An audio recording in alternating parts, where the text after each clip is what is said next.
7 choses que Dieu fait dans vos rêves. C'est quoi les 7 choses? Ben alors, la première chose, Dieu vient gérer son royaume. C'est un roi. Puis oui, pour digérer, pas digérer, gouverner le peuple. Juste...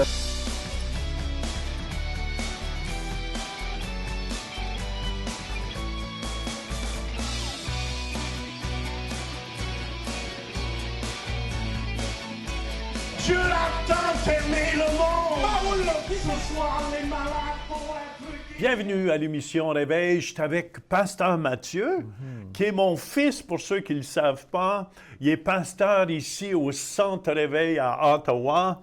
Et il fait un excellent boulot. On vous invite à venir, ceux qui sont dans la région d'Ottawa, à 9 h le dimanche matin et à 11 h le dimanche matin.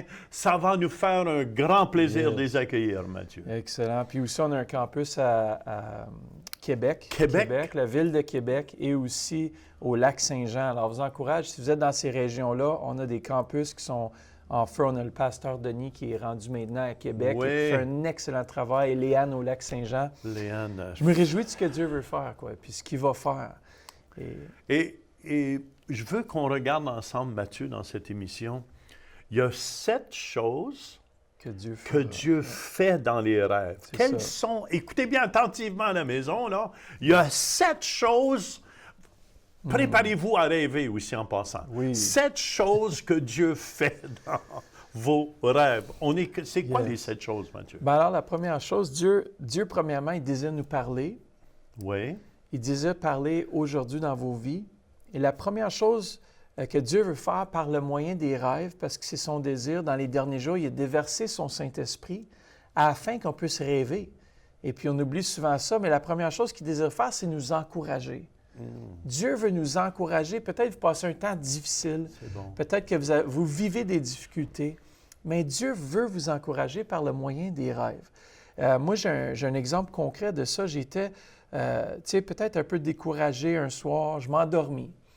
Et puis, le matin, souvent, Dieu va m'envoyer les rêves, c'est le matin, moi, je dirais entre 3 et 6 heures. 3 et 5 heures, c'est des heures primes, on pourrait dire. Moi aussi, on dirait, je rêve plus à ce moment-là. À ces heures-là, parce qu'on est on commence tranquillement à être conscient, mais on est dans un sommeil profond, il y a des stages de sommeil, et Dieu, il veut contourner notre intelligence, c'est pour ça qu'il utilise les rêves, où est-ce qu'on est plus conscient dans notre mental, c'est ça qui parle à notre esprit.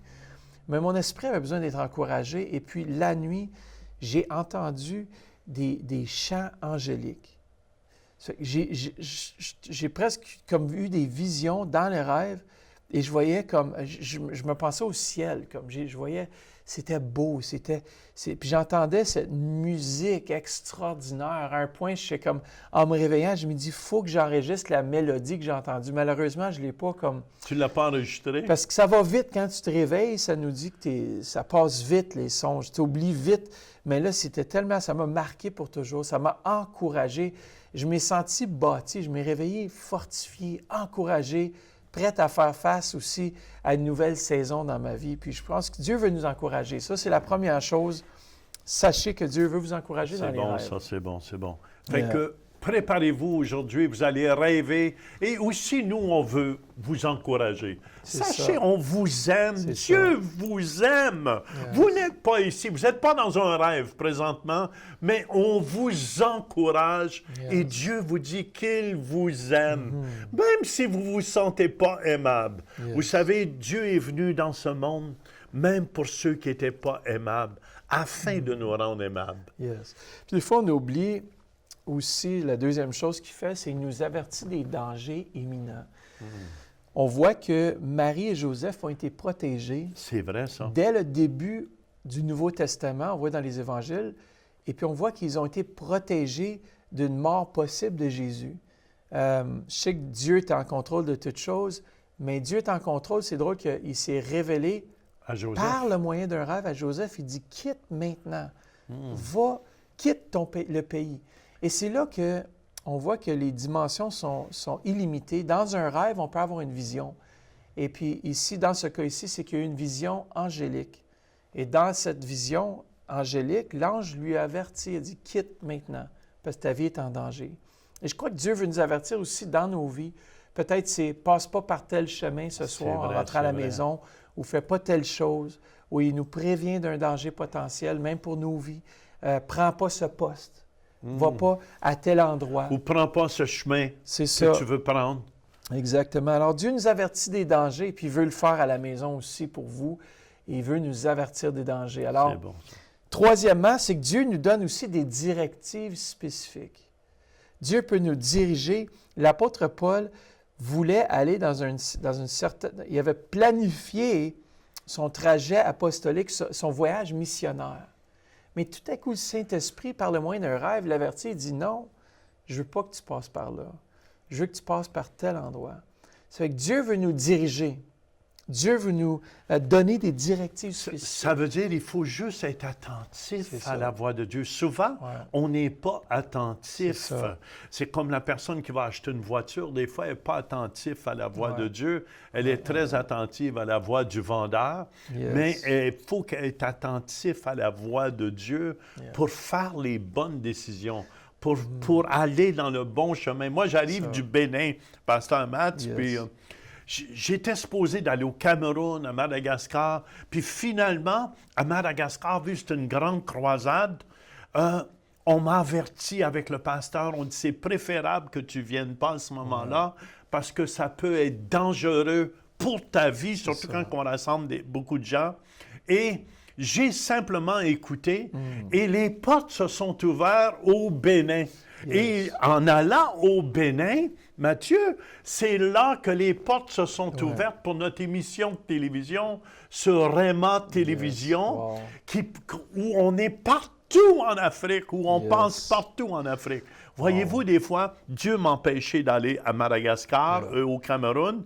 Les portes se sont fermées, mais Dieu m'a dirigé vers le Bénin. Et ça faisait 3 fois qu'il me demandait d'y aller. Et je disais non, non. Mais là, la 3e fois, quand les portes se sont fermées, j'ai dit, écoute, j'ai une ouverture, je peux y aller. Et je vous dis, j'ai rencontré les hommes de Dieu les plus extraordinaires que je n'ai pas rencontrés, en tout cas de ma vie. Puis c'est là qu'il faut être attentif. Dieu nous donne des directives. Mais c'est comme l'apôtre Pierre aussi, c'est qu'il ne pensait pas qu'il devait évangéliser le monde non-juif.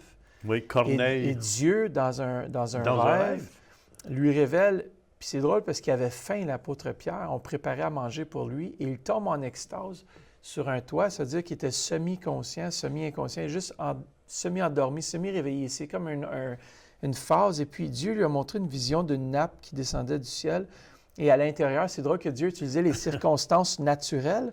Il avait faim. Pour lui parler. Puis lui, il lui montre des animaux, des reptiles, toutes sortes de choses. Des animaux impurs qui ne devaient pas manger comme juifs. Puis c'est ça, puis il dit, prends pas les choses que toi tu penses qui sont impures à manger. Il dit, mange-les pareil. Dans le sens qu'il il est en train de dire, va vers les païens.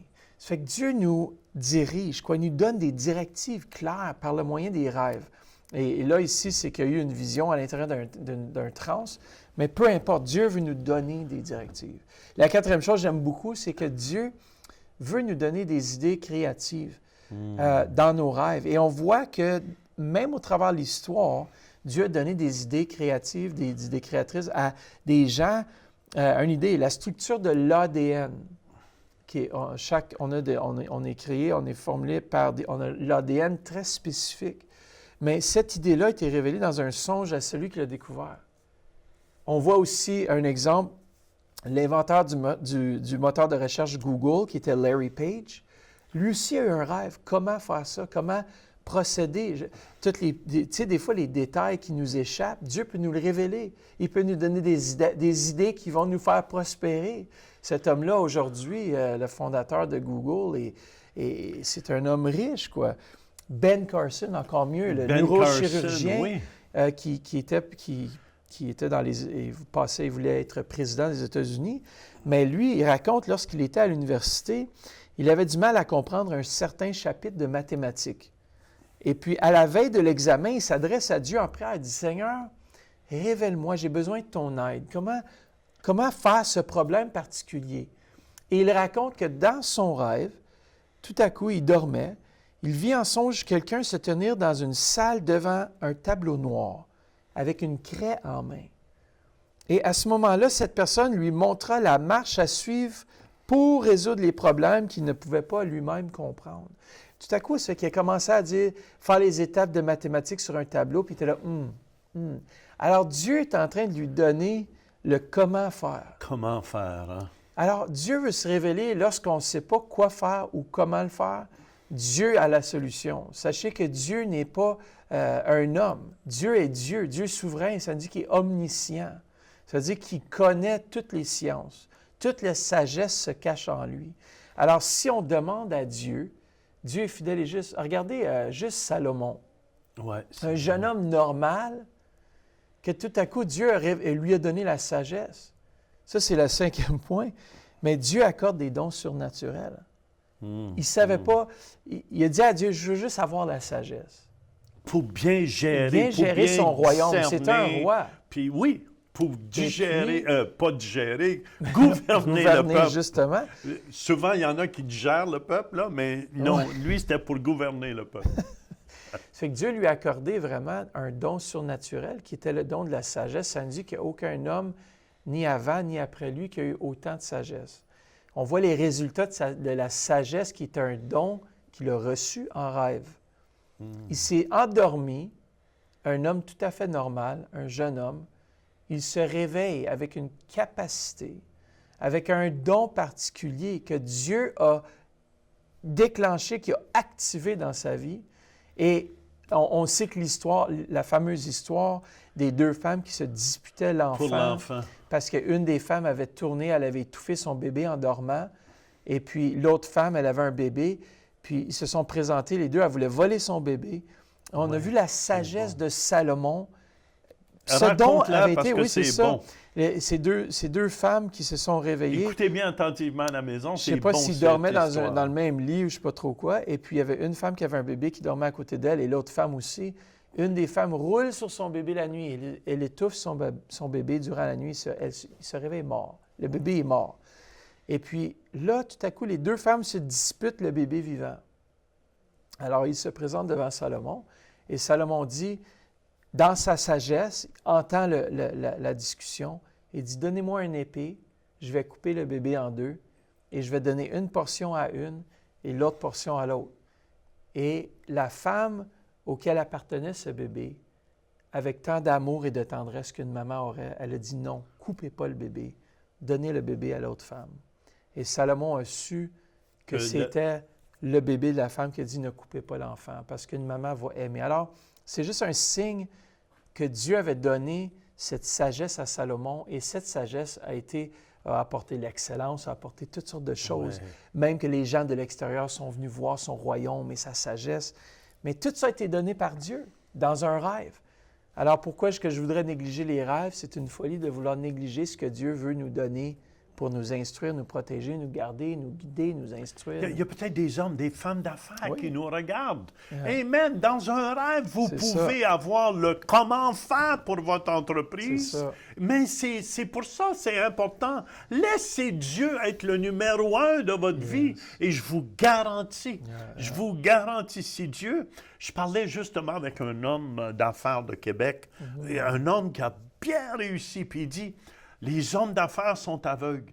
Je pense qu'il avait rêvé au président américain Donald Trump, puis il dit, sans le savoir, il dit, cet homme-là est après faire un bien extraordinaire. Puis, comprenez-vous? Puis il dit, c'est drôle, tous les médias sont aveugles de ça. Et il partageait comment Dieu lui avait montré ces choses-là. Vous savez, la sagesse de Dieu est au-delà, est au-delà de l'homme. Et en tout cas... Mais je pense que c'est vraiment bon que tu dis, parce que ça revient à notre 6e point, c'est que Dieu désire nous montrer l'avenir. C'est bon. Dieu est un Dieu qui connaît l'avenir. Il disait même que Donald Trump a été choisi de Dieu. Je ne vous parle pas d'un chrétien, là, je vous parle d'un homme d'affaires de la ville de Québec. Un homme qui est très riche, qui a réussi dans ses affaires. Puis il disait même, Donald Trump, c'est Dieu qui l'a envoyé. Il dit, pour faire sa volonté sur la terre présentement, il dit, cet homme-là est après bouleverser le globe terrestre et il fait un bien extraordinaire aux Américains présentement. Il dit, il se lève chaque matin. Il dit, les médias le salissent, mais lui, il est booké, son agenda est rempli et continue de travailler. Ça, Matthieu, ça, c'est quelqu'un qui a eu un genre de rêve, de révélation de Dieu, tandis que la plupart des gens le critiquent. Comprenez-vous, lui voit d'un œil différemment ce que Dieu t'a préféré. Je pense que c'est ça que Dieu veut faire par les rêves, c'est qu'il veut nous révéler aussi les choses cachées, les choses qui ne sont pas visibles à l'homme. On avait un verset clé pour le mois d'été, au courant d'été, c'est qu'on doit non regarder vers les choses visibles, car les choses visibles sont temporaires. Mais les choses éternelles, les choses invisibles, le monde invisible va durer éternellement. Et Dieu siège dans le monde invisible. Et dans ce monde invisible, Dieu veut nous révéler des choses. Dieu ne veut pas rester caché à l'homme. C'est vrai. Dieu veut révéler sa volonté. Dieu veut déclarer l'avenir. Dieu veut se manifester dans le naturel. Il désire ça. Il désire protéger l'homme. Il désire le conduire. Et il désire même nous protéger de nous-mêmes. C'est bon, c'est bon. Des fois, je me rappelle, puis en même temps, on a dit qu'on avait 7 points. Le dernier, c'est qu'il veut nous protéger, il veut nous dévoiler les secrets de notre cœur. Vous savez que des fois, il y a des choses en nous qu'on n'est même pas conscient qu'on a. Vrai. Des problèmes, des façons de penser, des façons de réfléchir. Et vous savez, dans les rêves, c'est que Dieu contourne notre logique, notre raisonnement humain, pour parler directement à notre esprit, pour dire, écoute, là dans ta vie, il y a des choses à changer. Et Dieu te le montre. Et ton logique n'est pas là pour combattre la voix de Dieu dans les rêves. C'est bon, ça. Parce que tu peux pas. C'est comme, dans un sens, on dit toujours que tu subis le rêve. Des fois, tu es hors, tu ne peux pas contrôler le rêve. Et des fois, tu peux contrôler des éléments dans le rêve. Ça m'arrive souvent de rêver ça. Mais Dieu veut nous révéler les dimensions de sa volonté dans nos rêves. Aujourd'hui, je crois vraiment que ceux à la maison aussi, Dieu veut déclencher, Dieu veut activer cette dimension. Peut-être que vous faites des rêves, vous n'avez aucune idée c'est quoi vos rêves. Justement, j'ai fait une série des rêves, le monde surnaturel des rêves, où je parle justement des différents éléments qu'on peut voir dans nos rêves. Un véhicule, un exemple dans un rêve, ça représente quoi? Il y a plusieurs choses. Qu'est-ce que ça représente, Mathieu? Ça représente souvent ce qu'on est appelé à faire. Ça représente souvent notre ministère ou ce qu'on fait dans la vie. Et puis, si ton véhicule, un exemple, a des pneus plats, l'air représente souvent le Saint-Esprit. Et s'il te manque de l'air dans tes pneus, ça veut dire qu'il te manque du Saint-Esprit dans ta vie ou dans ton ministère et que les choses ne vont pas bien quand tu n'as pas le Saint-Esprit. Moi, quelque chose que je rêve souvent, c'est toujours, je suis pris dans des bâtisses, d'une chambre à l'autre, ça court après moi. Qu'est-ce que ça veut dire, ça? Comprends-tu? C'est comme, il y a des ténèbres un peu partout, puis il faut que je me sauve.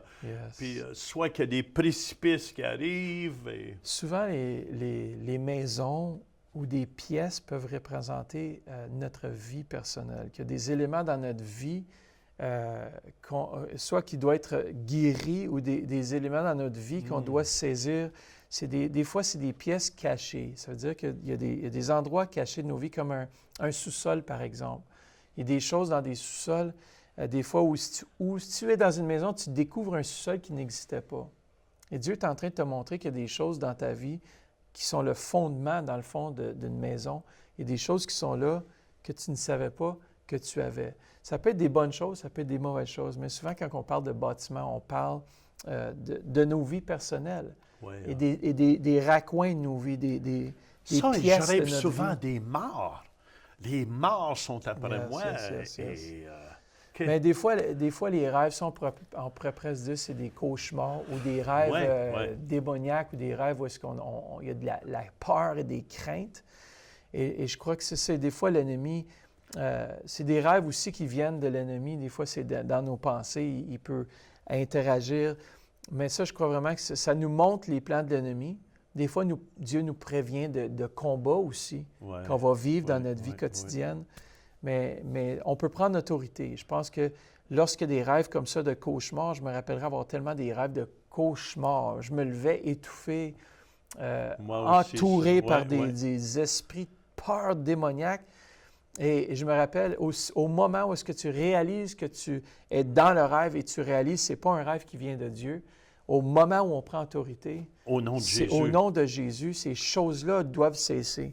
Et je pense souvent, moi, en tout cas, personnellement, Dieu me montre ces genres de rêves pour m'avertir qu'il va y avoir des combats. Que des combats, soit que je vis, quand on parle des secrets dans nos cœurs, il y a des choses cachées que Dieu nous révèle, soit qu'on a été hanté dans notre vie par certains aspects, ou que présentement on vit des combats, ou qu'on va en vivre. Alors moi, je crois vraiment que Dieu nous révèle, même si c'est des fois l'ennemi qui peut mijoter ou qui peut essayer de semer des pensées pendant nos rêves, je crois que Dieu, il utilise ces rêves-là pour nous démontrer les plans de l'ennemi et de prendre autorité. On prend autorité. Prend autorité au nom de Jésus. Il y en a, vous faites des cauchemars, il y a des gens, puis on prend autorité ce matin. Au nom de Jésus de Nazareth, Satan te dit, tu lâches les gens à la maison. Au nom de Jésus-Christ. Amen, amen. Et Seigneur, qu'il puisse avoir des bons rêves. Des bons rêves. Mathieu, j'aimerais qu'on écoute un chant. Tu arrives d'Afrique aussi. Tu as été à la Côte d'Ivoire et vous avez eu un bon temps là-bas. Puis, tu as composé un chant que j'aime beaucoup. C'est plus comme toi. Rends-moi plus comme toi. Dans le fond, plus qu'on est à l'image de Dieu, plus qu'on marche avec Dieu, dans le fond, le plus qu'on est heureux, le plus que nous sommes bénis. Et moi, j'aimerais, je ne sais pas si tu veux l'introduire, ton chant. Oui, mais c'est ça. Ce chant-là s'appelle « Plus comme toi » parce que dans nos vies, on doit devenir plus comme lui. Le plus qu'on devient à l'image de Christ, le plus on connaît notre identité. Et en parlant d'identité, j'ai parlé justement dans la vidéo, vous allez voir avec les photos, tout ça. On a eu une grande conférence, il y avait beaucoup de gens, au-dessus de 1500 personnes. Et puis on a parlé justement de la faveur de Dieu. Puis une des premières choses, c'est que Dieu veut nous rendre, il nous a tout donné en lui. Et je crois vraiment que ce chant plus comme toi, c'est qu'un jour j'étais perdu, un jour j'étais dans le monde, mais aujourd'hui je désire être plus comme lui. Je désire cette grâce, je désire rechercher encore plus la faveur de Dieu sur ma vie. Et puis vraiment, on peut aller écouter directement ce chant, puis on va revenir, je crois, juste après. Et puis on va ensemble écouter plus comme toi.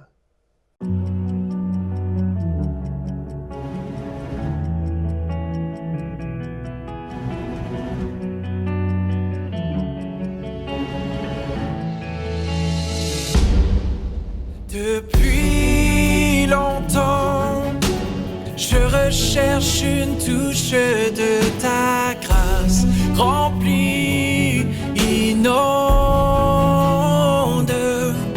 J'ai beau chercher à mille et une places, rien ne remplace un jour auprès de toi.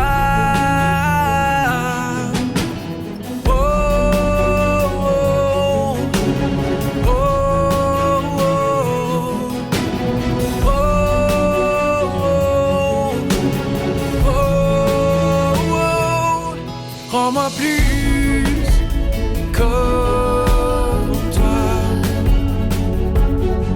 Rends-moi plus comme toi. Je veux ton image qui reflète en moi. Rends-moi plus comme toi.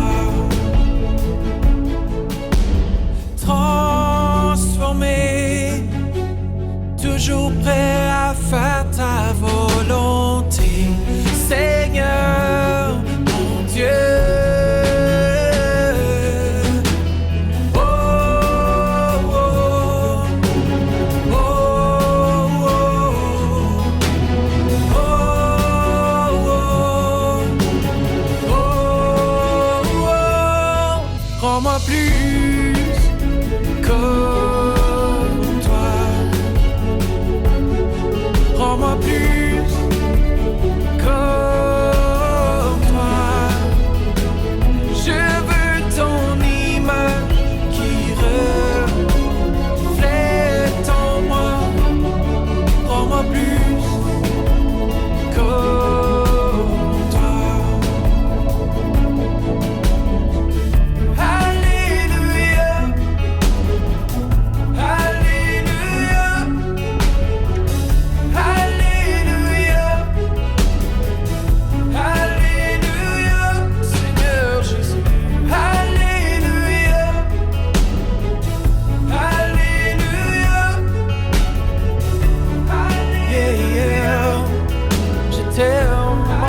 gloire. Oh, ton nom est élevé, ton nom est exalté, au-dessus de tout autre nom qui peut se montrer sur la terre et sous la mer. Oui, tu es grand Seigneur, yeah, yeah, yeah, yeah.